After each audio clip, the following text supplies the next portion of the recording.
This is a very, very tough subject, but it is an epidemic that we're dealing with. How many have had experiences with it, or caregiving, neighbors? How many have had an involvement with Alzheimer's?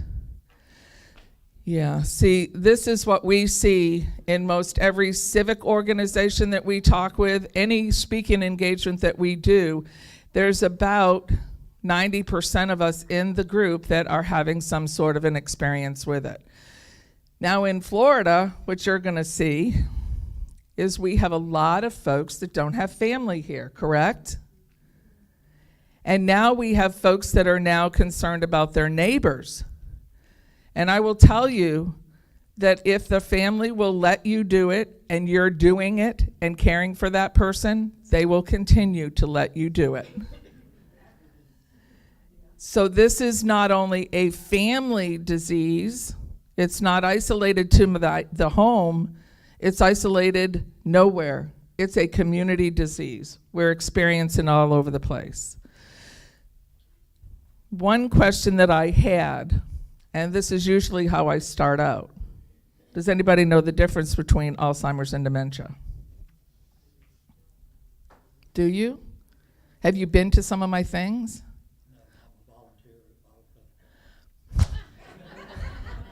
There's a mole here, Arlene. There's a mole here. Did you place him up front for that reason? Okay. Well, now we're not gonna let him talk. So go ahead. Isn't Alzheimer's a form of dementia? Goodness gracious, we are getting Alzheimer's is a form of dementia. Is it? Yes.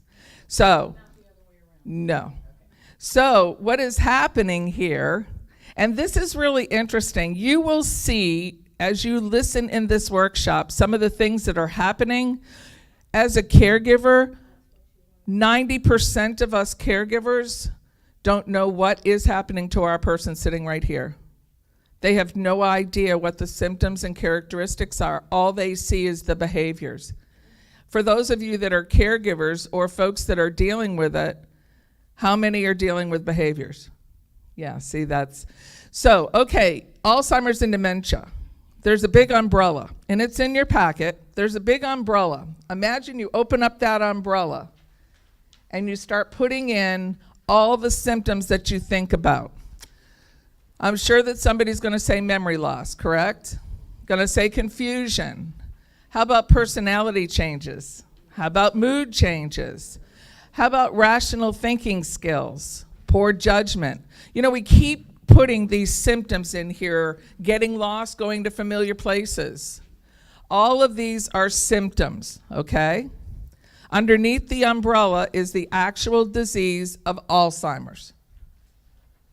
Now, underneath this umbrella, the actual disease of Alzheimer's is going to be the most common form that you will be diagnosed with by 75%. Now, when Ed and I first started really looking at these symptoms, looking at speaking about Alzheimer's and dementia, there was about 80 different types and forms of dementias underneath this umbrella. There's 120 now, more than 120. And that's because of you volunteers at BioClinica. No, that's because of research. Because as they do more and more research, they're finding more and more reasons, but they're not hooking it to a cure. Now we can talk about what we think it might be. It might be inflammation, it might be genetic, it might be the food, it might be all kinds of things. The bottom line is, when you're in the midst of all of this, it doesn't really matter. The cure has to come for the future. But the cure is not going to help us when we're living it. And I don't mean to say that in a bad way. So what we need to figure out is how we're going to provide you with the information to have a better quality of life while you're here. So we have symptoms of dementia, the actual disease of Alzheimer's, and what is under there could be front temporal, it could be Lewy body, it can be vascular, It can be Parkinsonian. It's, 120 different types and forms. As Ed mentioned, it's not about the research, because there's lots of money out there for research. The pharmaceuticals are funding research. Who has money? Pharmaceuticals. It's about the participants, and why we feel so strongly about working and partnering with BioClinica is that's the only way we're going to find a cure, is to have participants help us find that cure. Now, when we're talking about research, it's not just 9 out of 10 got cured. They have to have 1,100 possibly in a study before they start. So there's a lot of stuff that is going on. There's a lot of stuff on Facebook. There's a lot of stuff in the papers. It could be your statins. It could be your high blood pressure. We can go on and on and on. Some of the things that we are dealing with because of these symptoms is going to have the outcome of behaviors. So when you are dealing with your person living with dementia, it's a behavior. And it's going to be an abnormal behavior, correct? And you don't know what triggered it, right? So what we're going to talk about again is most people living with Alzheimer's and dementia do not just randomly act bad. It's not going to happen that they just randomly want to hit you or randomly want to yell at you. It's normally provoked by something that we didn't know we did. In my particular case, when I refer to Albert, he passed away. He was diagnosed in about 2004. We kept him home for about 5 years, and he passed in 2010. But most of everything that we dealt with was what he wasn't doing. Why aren't you doing this? Why are you doing this? When I had no idea what was triggering any of it. So what happens in the process of this disease, Ed mentioned word finding, so we'll start there. The disease starts in the left side of our brain. The left side of our brain houses executive word finding. So you know when he said the clipboard, yeah, the clipboard. Word finding. So you might see me struggle with, I could use that little, the thing that you did this, and you could say pen. No, it's the other thing. Well, I really might have meant the pen, but I don't know what the pen is. I may have a loss of what a pen is versus what I'm actually trying to say to you that I want. Does that make sense? So word finding becomes very difficult. And as I get more and more excited about trying to get you to understand that I need you to get the thing, the thing, and then I'm getting more and more excited, I'm losing more and more language. So it's going to become even more difficult for me to get through to what you are trying to get me to hear or say. Frustration, anxiety. As the disease progresses, the last place that it hits and starts to deteriorate is in the right side of our brain. The right side of our brain retains an abundance of information. It's an amazing part of our brain because it will retain music, rhythm, creativity, racial slurs, bad language, and swear words. So as I'm sitting here saying to you, I want that, you gave it to me yesterday, that thing that was the thing, and you're saying this and that, and I said, no, the other thing. The other thing that, and then finally you just said, I don't know what you're saying, shit. That word comes out just as clear as it does when your little toddler is in a very busy restaurant and says, Mommy, shit. And they do it all the time. It's the first word they learn in the middle of a public place. And all of a sudden you look over and say, I just don't know where she learned that. And we all kind of walk away and say, we know exactly where she learns it. Well, when that same thing happens and you now have a grown adult who absolutely is supposed to know the difference, there's less acceptability. So we begin to start to isolate because this is coming inappropriate. You can't just go around and say shit to people you don't even know. In my case, Albert really latched on to the F word. Yeah. Couldn't use a lot of language, didn't know my name, but boy, that came out very clear. So, you kind of have to explain. Sorry, they don't care. It's out, it's said, they're offended. So we start isolating. But this is part of the disease process, and that is a lot of times provoked the same way this child did it, to get your attention. So what happens when a child pitches a fit? You all take care of it. Well, you're going to take care of me too when I start swearing, or when I start calling someone the N-word or something else.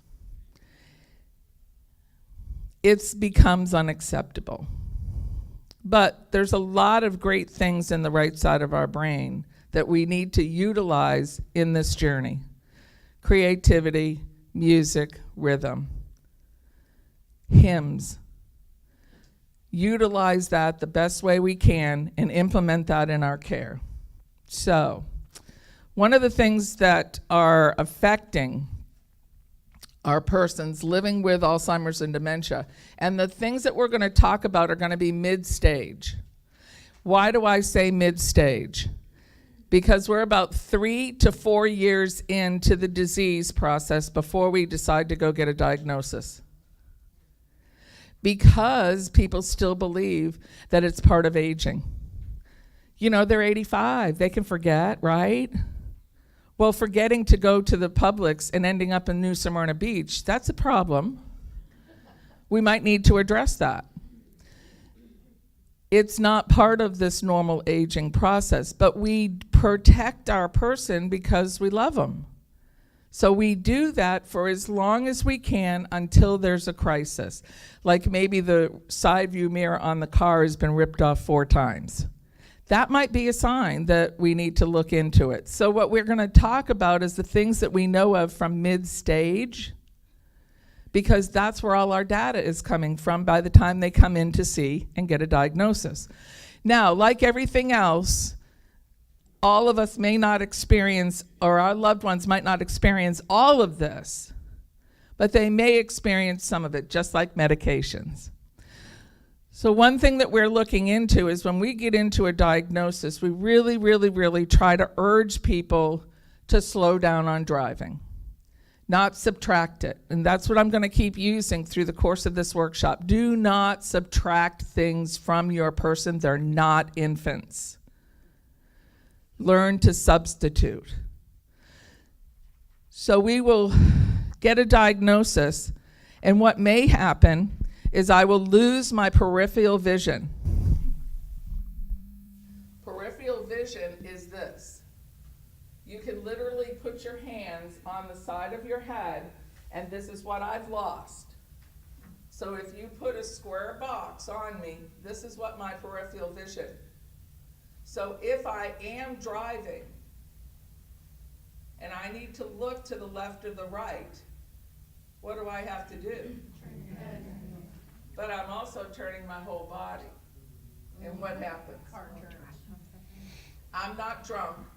I'm not on drugs. This is how I need to survive. But guess who else is out on the road? We are. Right. So when I am going from yellow line to curb, it's not because I'm under the influence. This is how I need to continue to be independent. This is also my depth perception. So if I were to park in a parking bumper and see that parking bumper, I might go over it. I don't have the ability to know how far or how close things are. I will start to become more of a fall risk because my depth perception is if I'm coming from tile to carpet, If I'm going into Walmart and there's that big black runner, you might see me going around it. Because I don't know if it's a hole, I don't know if it's flat, I don't know if it's a step.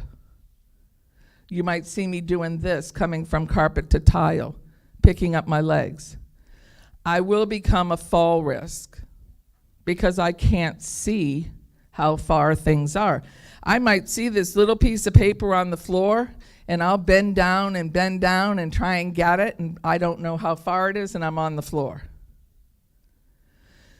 So we really try to convince caregivers to start substituting their driving with something else. So for instance, if a gentleman has a haircut, or he has to go to the store and get a gallon of milk for you because you always forget it, and then he has to go to McDonald's and sit with the other old guys down there and talk about the, politics. Oh, is that what you do? I'm so sorry. But in the big picture, that's probably about all they're really doing. They're not really driving a whole lot, but those three things, if you take my keys, will be the most important things ever. Because you haven't supplemented me with how I'm going to get those three things done. So all those people that are sitting at McDonald's and every one of you drove one car in or one golf cart in there, why don't you pick up Jack over there that we want to kind of not let him drive? Substitute, not subtract. Another thing that we deal with is not our hearing problem. Although if you've always had selective hearing for your partner, I can't change that. It's only going to get far worse with dementia because now I have an excuse to really ignore you. But it's not because you can't hear. So most people say they don't have hearing aids. And you will go to some hearing aid centers that said, if you get your ears cleaned, if you get a hearing aid, we can reverse dementia. You never had dementia. You just had dirty ears. So, it is a comprehension issue. You hear how I'm talking? It's clear, correct? If I didn't even have the mic, you'd be able to hear me okay, wouldn't you? I'm speaking slow enough so that you can gather everything that I'm saying. And I'm nodding my head. I'm getting all kinds of people say, yeah, she's doing that. I'm convincing you that you're understanding exactly what I'm saying. Comprehension is the fourth word, typically in a sentence, I will not hear. I won't hear the same thing that you're telling me. So what we do with our folks with Alzheimer's and dementia, it's the same thing that we do with our children. We use the TV to put them in front of the TV so we can get ready. You don't have to admit that, but we do, because we want to know where they're at. So we put them in front of the TV. You're in cleaning up the dishes, and all of a sudden you go, Joe, go get your jacket, we got to go. What's Joe doing? He's watching TV, and he's going to sit there, because what Joe heard was not anything of what you said. So normally what a caregiver comes right in front of him and starts yelling, Joe, why didn't you go get your jacket? We got to go. And I will tell you that the response is, why are you yelling at me? They have a comprehension problem. And what was the fourth word? Go get your jacket. So you're telling him to go get something, and where do you want me to go get it? It's not that I didn't want to comply with you, because I really don't want to get yelled at. I didn't understand what you wanted me to do. And with a comprehension issue, I don't have any idea where this was coming from. Was somebody yelling on the TV? Or was that really my wife back there? So imagine this. Imagine you're driving down the road, and I have done this in these roads in the villages, and you hear an emergency vehicle. what do you do? What do you do before you pull over? You're trying to find where that dang emergency vehicle is, right? You're looking around, where is it? You know that if you pull to the right, there he is, right behind you. How did you not hear it? This is what a person with dementia is feeling like all the time. They also have chronic noise in their ears, voices. Do you remember? I know there isn't anybody 25 here, is there? You know, it's so funny. Everybody kind of looks around and says, does she know where she's talking to? You know, they do that. It's just so funny. I know it's not, 25 is just a number, but comprehension is I'm trying to figure out where it's coming from, who's doing it, but I always have a chronic amount of noise. So what I was saying about 25 was, remember when the cable used to shut off? That white noise that used to be on? This is what I hear. Or I might hear an occasional ambulance or fire truck or a phone ringing. I have no control. I may hear voices. So with all that going on in my head, and now I'm watching the TV, and now you're talking to me, what am I going to do? I'm going to sit right here, and hopefully someone's going to cover it. So now we have a vision problem, and none of which you see, correct? Have I given you anything that says I got dementia? Flag, nothing? A comprehension.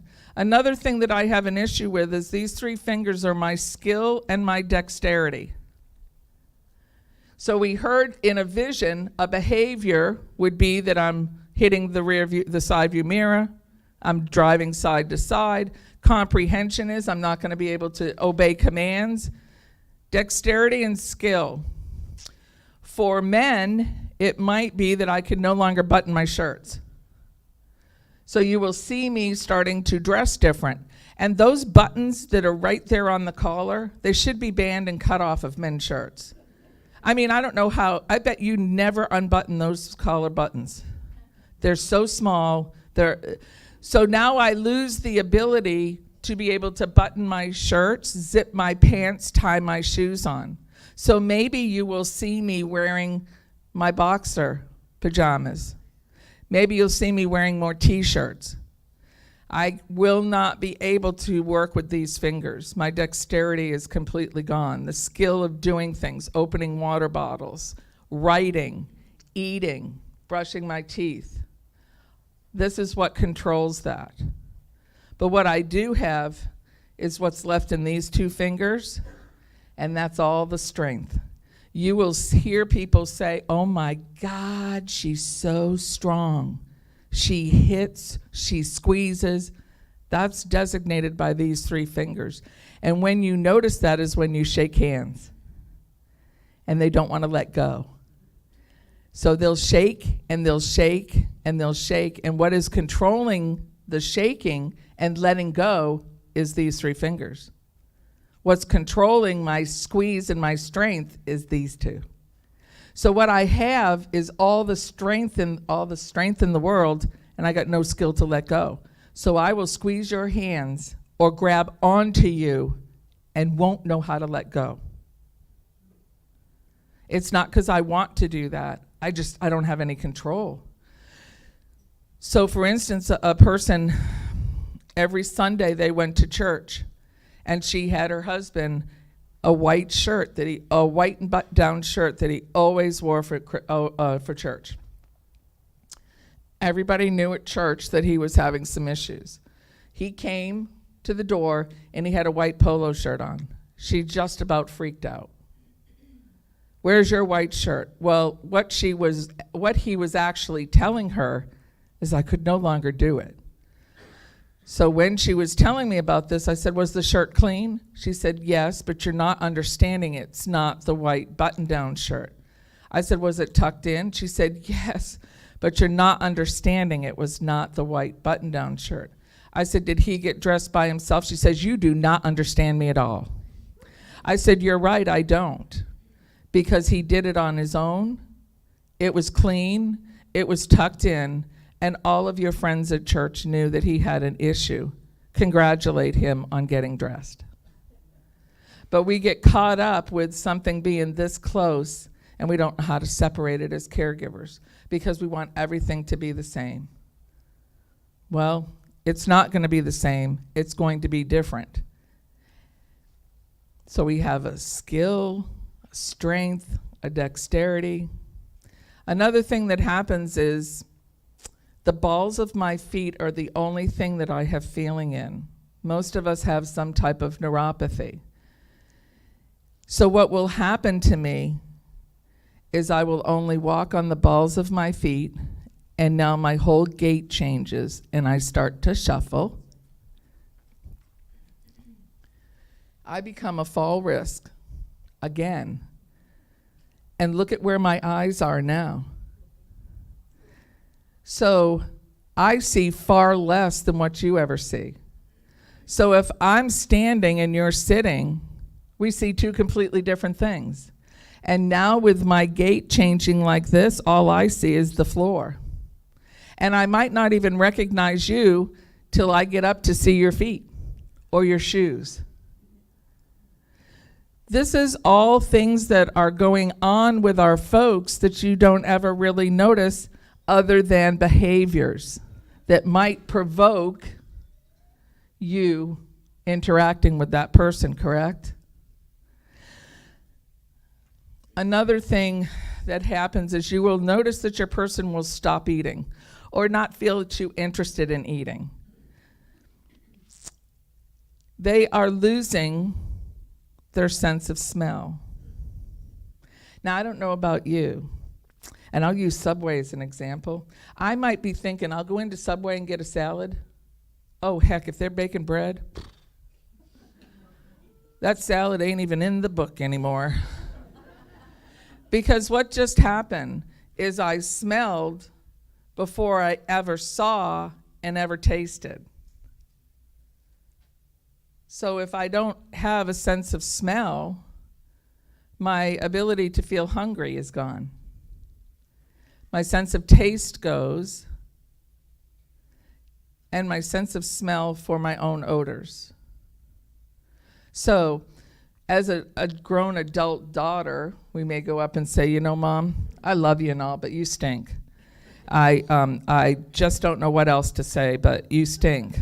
And when was the last time you took a shower? What kind of response do you think you're going to get? You know that swear word that we were talking about earlier? I can guarantee you that one of them will be in there. But I do not smell my own self, and I don't feel wet or cold, dry. I don't feel any of that. My temperature controls are going, so you might see me at 95-degree weather coming down with 4 shirts on. You might see me in the wintertime have shorts on. I have no ability to know what's going on with my body. But not being able to smell changes my sense of taste and also changes the ability of me feeling hungry or thirsty. And what I will stop to eat first is protein. So if I am always conditioned that on Wednesday we have a nice juicy T-bone, and now all of a sudden I don't want that steak. Well, you always have that steak. I'm not feeling it. Well, you always have that steak. What's going on?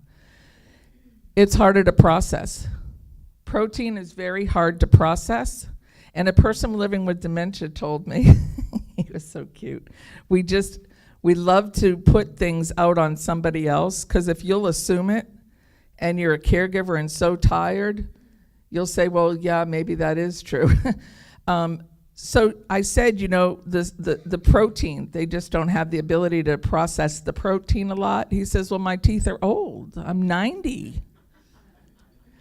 What it is protein has a lot more fiber in it. So what you might see me do is chew it, chew it, chew it, chew it, and then spit it out.